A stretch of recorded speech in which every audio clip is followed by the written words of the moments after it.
Hello, everybody, and welcome back to my series on political buzzwords. And today we're going to be doing volume 4, which talks about political buzzwords, really important terms buzzing around in politics during this mega elections year. Um, and this volume, we're covering terms that start with letters N, O, P, Q, and R. And so, uh, volumes 1 through 3 cover the first half of the alphabet all the way through letter M. So if you haven't seen any of those yet, please go check them out. A link to those will be provided in the description of this video right here. And of course, it's available. All the volumes are available on my chapter on my YouTube channel, Language, Culture, and Dr. Lou. And so let's see, where do we start with? When we're starting with N, we're gonna start with neocon. And so what's a neocon? Where does that come from? It's short for neoconservative. So how neoconservatives are known is as people who are, well, quite conservative, of course, but whose policies they believe in and their political beliefs and a lot of the policies are so outdated that almost nobody believes in them anymore, which means even often other conservatives don't even believe in some of these policies anymore. And so neocon or neoconservative. And why do I have a picture of these three folks here? Um, we've got, of course, Bill Kristol and Paul Wolowitz, or and or well Wolowitz anyway. I forget how to say the name of the guy in the middle, and also the picture right under my image is Dick Cheney, former vice president, and it was said that neocons around President George W. Bush were the ones who influenced him to wage war in Afghanistan and Iraq. And so that's why I put these guys on the screen. And Dick Cheney is a well-known neoconservative, which is why it came out as quite a surprise to me when he just announced that he would not be voting for Donald Trump in this election. Instead, he would be supporting Kamala Harris and her campaign and all that. So that to me is a really step forward for him. And I'm glad that he finally joined his daughter, Liz Cheney, in this thinking. Anyway, so that's for neocon. So if neoconservative is um these guys, we're going to talk about neoliberalism in a second. And one thing that neoconservatives tend to believe in, which is why people suspected they're the ones who pushed W to go to war, um, is because they believe in this militaristic approach called peace through strength, which is kind of like peace by force, as in military intervention, like putting troops in harm's way in there, just because the theory is that that would create a peaceful solution as opposed to just, starting a war. Anyway, so that's why that theory was about the neocons and W's war against Iraq and Afghanistan. And so if these are the neocons and the neoconservatives, what are the people who believe in neoliberalism? And so the adjective would be neoliberal. And you might notice by the faces on in the image here, these are not people who are known as especially liberal in their politics. In fact, neoliberalism to me is quite opposite to liberal politics in a way, which is why Well, why I included on the image we included Ronald Reagan as the very center in the middle because his economics, Reaganomics, also known as trickle-down economics, that is very much neoliberalism applied in economics. So, what is a neoliberal economic policy? Simply put, you cut taxes by cutting government spending on things like education and healthcare and social welfare programs like, well, welfare, WIC, SNAP, um, and SSI disability, lots of other things that you basically take away any social safety net for the most vulnerable members of our society. And so that's why I think it's kind of opposite to actual liberal politics.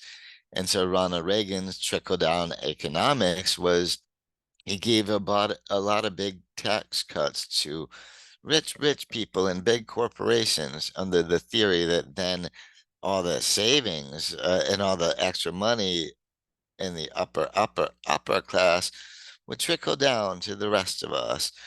And anyway, that to me sounds a little, well, anyway, I don't agree with that. And so I guess in short, neoliberal and neoliberalism is often quite the opposite of actual liberal politics. Now, something that does more closely resemble liberal politics is Obamacare, right? Which was first known as the Patient Protection and Affordable Care Act, the act that went through. And what this was about, well, the patient protection part of that was about not letting health insurance companies deny your coverage because you have a pre-existing health condition, which they used to do that all the time for, let's say, people with diabetes and cancer survivors and many others. Um, and now that's not legal for them to do. So that's a big part of Obamacare, and also about creating state health insurance exchanges to help people find affordable health insurance plans for them. And sadly, only some states have adopted this, not everyone yet, but it seems to be still growing, even though it's more than a decade old now, because under the Biden administration, Obamacare, the Affordable Care Act, got extended and expanded and strengthened.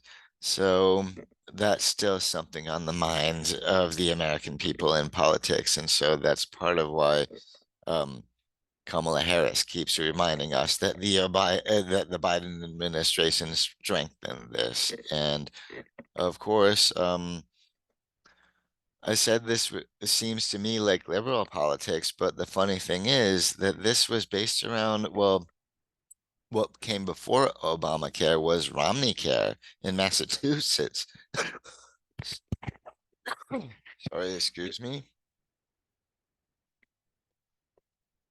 Because I was working in Massachusetts at the Massachusetts College of Liberal Arts when Obamacare was being pushed through. And in Massachusetts, everybody already knew about a system like this. They called Romney Care because it went into effect in Massachusetts, only statewide. They had this already single payer healthcare mandate that was called Romney Care because Mitt Romney was the governor of Massachusetts when this went through. He helped push it through, which makes me think maybe it's not entirely liberal. Maybe there's some conservatives who can see a lot of good in this. Anyway, it's just my thoughts. Now moving on from O, well, to another O, and something that a lot of politicians have been accused of is being on the take. And so simply what does that mean on the take? It means if a politician is on the take, that means they're regularly accepting bribes. So they're doing special favors using their political power and political position to be able to hand out special favors for, well, people who are bribing them, people who will want to buy off special favors. And now it's not just politicians who get accused of this, it's also plenty of other civil servants like police officers and judges. Whoever you're saying is on the take, what it means is they're accepting bribes regularly. So they're pretty corrupt. And there you go. So now P, we have a few political buzzwords with P, and of course, political influencer comes to mind for that. And political influencers are kind of like, well, we think of the online influencers, social media influencers, and political influencers are a special sort of segment of that population and then some.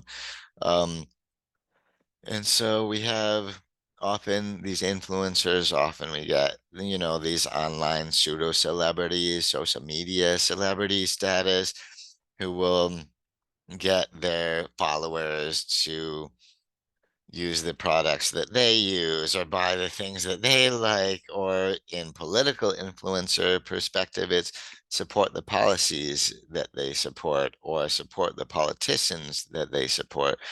And and it's not always with political influencers. It's not always just pseudo celebrities, just micro celebrities, like we see some online influencers being. And that's why I think the picture of Elon Musk is a very important one to have there, because this, in my opinion, he bought Twitter because he wanted to become one of the biggest political influencers in the country or even in the world. He now has the biggest account what now is known as X, of course. And he does this all the time. He pushes certain politicians um on us, like for example, Donald Trump and Ron DeSantis. And he also pushes certain policies on us. And he also makes comments about international affairs, such as the war in Ukraine. So I think he was the richest guy in the world, and he just wanted to become the biggest political influencer of them all. So therefore, he bought Twitter. That's just my theory, just my opinion. And I'm not saying that all these political influencers I see as bad people, because some of them actually watch their YouTube channels and whatnot.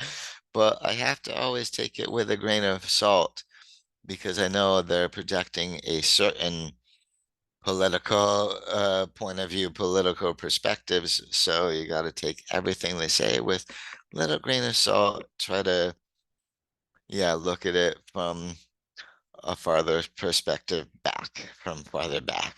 And another P word is political prisoner. That's actually two P words. And when I came to think of, okay, whose images could I put up for political prisoners? Because, by the way, political prisoner is simply someone who is imprisoned for their political activity, because of their political activity. This is a way that oppressive regimes keep people down, and often journalists end up being political prisoners. Politics writers and certain politicians end up being political prisoners. And so, best example I could think of this is Nelson Mandela. He's the man who's pictured in the top. He His political activities against apartheid in South Africa were a large part of why he spent so much time in prison. And the story is, well, anyway, it's upsetting and very long, so I won't go into it all, but I also put some, oh, Buchenkov and Del Navalny. These are both Russian political prisoners, have been imprisoned in Russia over politics. And by the way, they're not the only one. We had so many examples. And all the other people on the bottom row are not, well, they're all very publicly known political prisoners as well. And so the list will go on and on and on for them. But in short, political prisoner is put into prison for his political activities or hers. And Yeah, and it's always a very, very sad thing. And that's sort of like yeah, that's sort of like what why the word lawfare has made its way back into American politics. And so if you want to know what lawfare is, you can check out volume 3 of this because covered it in I think enough detail to explain. And so what also starts with P, and what's the most scary thing of all that starts with P in my mind is the politics of fear. And this is fear mongering. This is when a politician not will incite or even create fear among the population for their own political gain. And I love the image of the politician being so scary that he's pretty much reaching out of the television screen like well, it kind of reminds me of the girl from The Ring. Anyway, um, but yeah, very, very scary. He's being super scary, saying, "Oh my God, the sky is falling," and inciting fear, um, for his own political gain. And that's what the politics of fear is all about. And that goes along with fear mongering and being a dog whistler, a dog whistle. Anyway, and so if you want to see those fear mongering and dog whistle and all that, that's in volume 2. So you can check it out there. And the last words I have for P are pro-choice and pro-life. And these have been really political buzzwords because abortion is extremely important as a political issue right now, especially ever since the Supreme Court broke all precedent and overturned Roe versus Wade and under the Dobbs decision. And then we have a lot of people fighting for either the right to have an abortion or to ban abortion entirely state by state. And so we have people with super strong opinions on both sides and look forward to this being a super big issue in a lot of states and on the federal level this election. For example, in the presidential election, where you have people with very opposite stances on it. And a lot of states have put forth ballot measures like referenda to undo the abortion bans that went through in their states right after the Dobbs decision. And so this is something to keep your eye on in November in the US.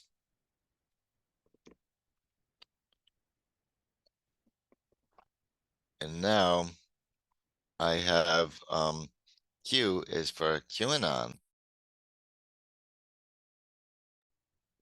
And of course, QAnon, who are QAnon? Simply put, QAnon is short for Q Anonymous. And why is that? That's because this was a whole political and social conspiracy theory that got really boosted. It went viral in 2017 while Donald Trump was president.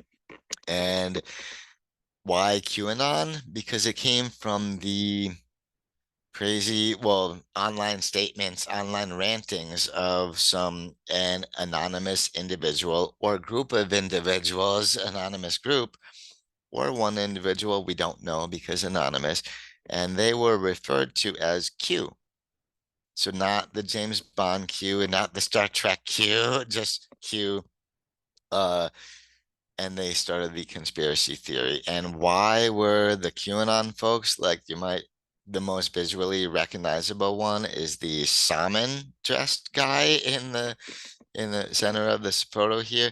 They were all in the thick of it on January 6th, 2021. This is some of them and others in the Capitol after having stormed the Capitol. And why were they there trying to keep Donald Trump in power?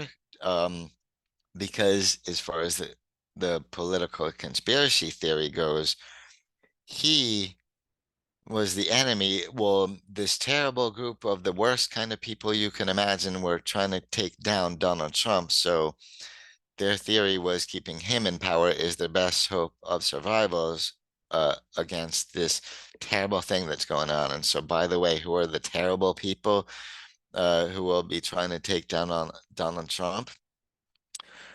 This theory was about there are cannibalistic, child molesting, human sex traffickers, a whole ring of them working underground. And part of their goal was to take down President Donald Trump as well. And so he became hero to all the QAnon folks. And yeah, I think it's all pretty insane. But QAnon, short for Q Anonymous. So the anonymous writings online that started this all came from someone or someones referred to as Q. And there you go. So the last so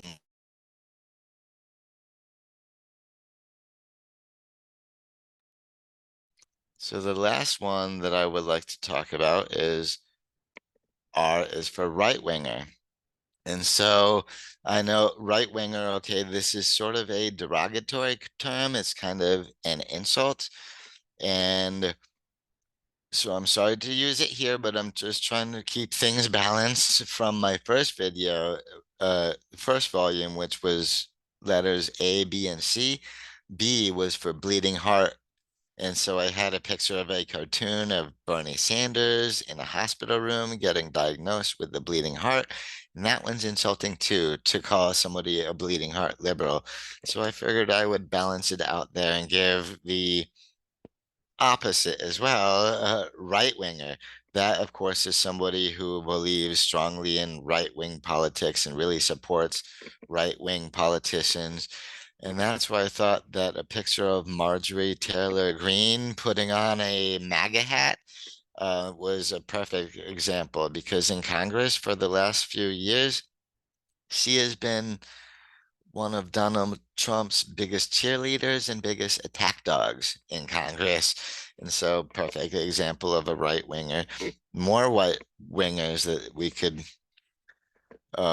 yeah, give as examples would be the folks in the other picture right next to hers, where that was Donald Trump's rally on January 6th of 2021 in Washington, D.C., that led to these folks storming down and invading the Capitol.